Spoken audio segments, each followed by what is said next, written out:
Tomorrow we celebrate our 41st National Day. Here now is the National Day message by our Prime Minister, Mr. Hsien Loong. The National Day message is subtitled for the benefit of the hearing impaired.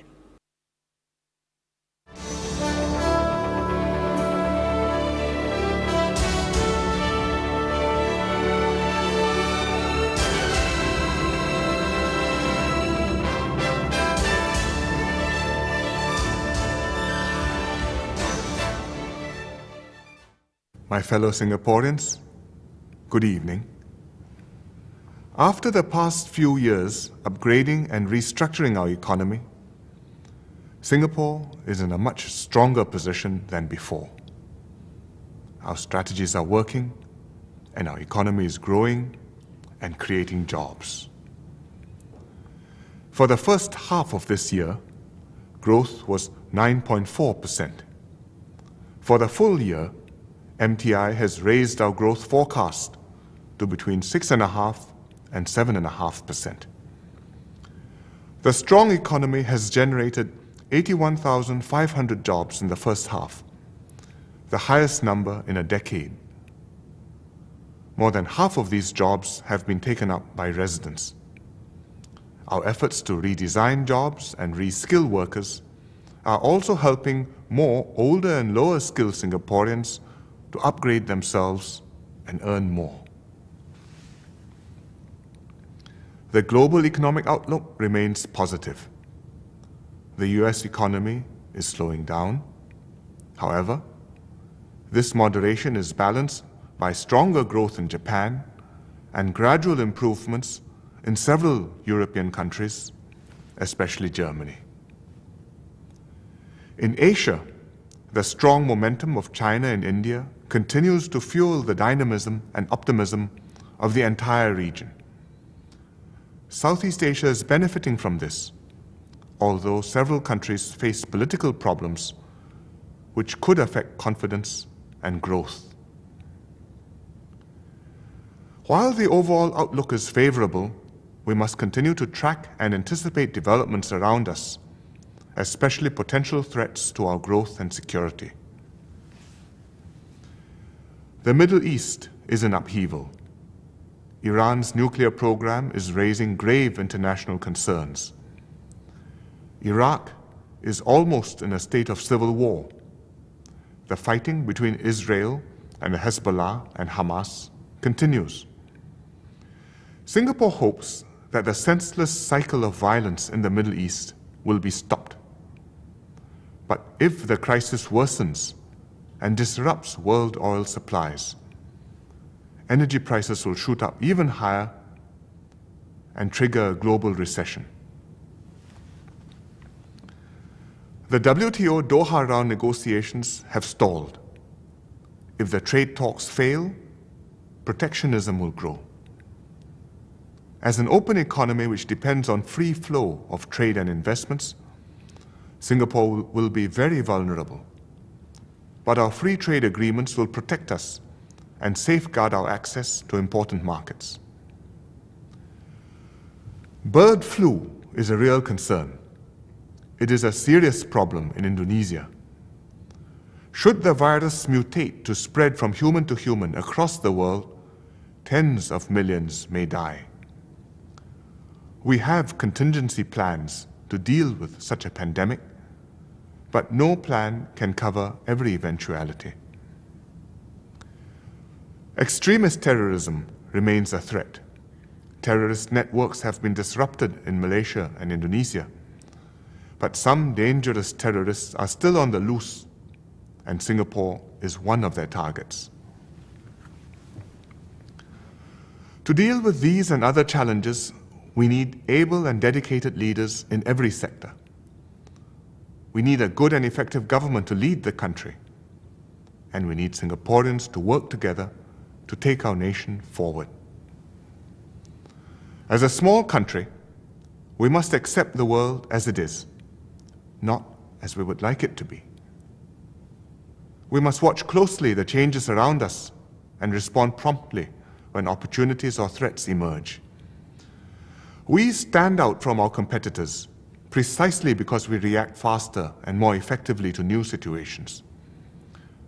We must also work with our neighbors to deepen our cooperation in ASEAN and make Southeast Asia a vibrant region which investors cannot ignore. So, while we focus on issues within Singapore, we must never take our eyes off what's happening around us or be slow to react to them. I know that this strategy demands a lot from Singaporeans. It means exploring new and risky approaches instead of clinging to familiar arrangements. It needs trust and confidence between the people and the government. It also requires us to help those less able to cope with the rapid changes.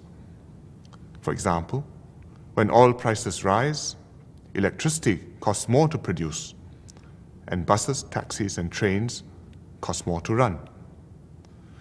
We cannot keep electricity tariffs and public transportation fares fixed, but we can and will directly help those in need. This is what the government has been doing through programs like YouSave and the recent Progress Package. One important strategy to cope with changes is to make our people more resilient, better able to tackle issues on their own, instead of looking to the government to solve every problem. We are building a more open society and encouraging freer debate. The media are airing more diverse issues and perspectives. The public is more engaged in helping the government to work out policies and solve problems. Civic groups are organizing themselves, running special schools, protecting the tone of neighborhoods, or promoting informed debate. The internet is a tremendous tool which is changing the world. We should make full use of it to link up with the world, engage one another, and be a productive economy and vibrant society. But the internet creates new problems too. Not everything on the internet is reliable. It's not easy to tell apart fact from fiction in cyberspace. And instant communications can cause people to overreact hastily and unthinkingly to events. Therefore, we must learn how to live with this new medium and adapt to it. This is a challenge to many societies, not just Singapore. Going forward, we will continue to open up in a considered and progressive way. Singaporeans should express themselves freely, but responsibly. We need to help solve problems and build our nation, not chip away at the pillars of our society. We will not always agree with one another, but we must stay cohesive and united in our common vision for Singapore. The people's votes in May settled the team to lead Singapore and the direction that Singapore should take over the next 5 years.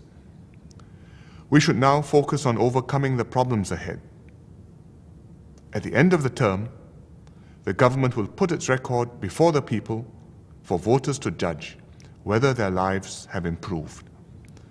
This way, we will stay on top of our challenges and ahead of the competition. Amidst all the changes, some things remain the same. We are still a small country in an uncertain world. Other countries are larger and better endowed than we are, and we will still have to work harder and smarter than them.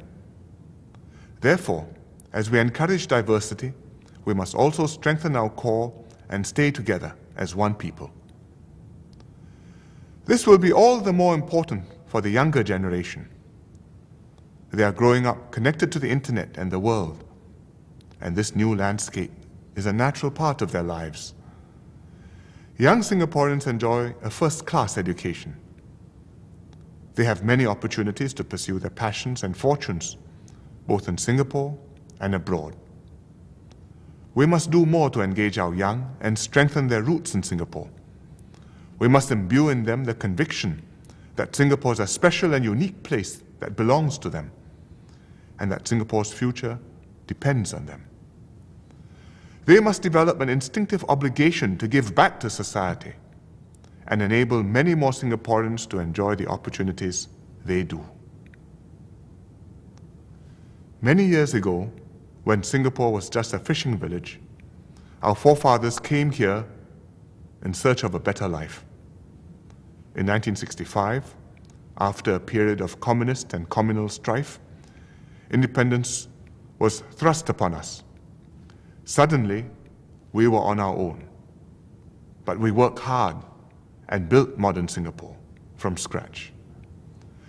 Let us uphold this spirit of self-reliance, this openness to change, and this determination to succeed as we build a brighter future for all.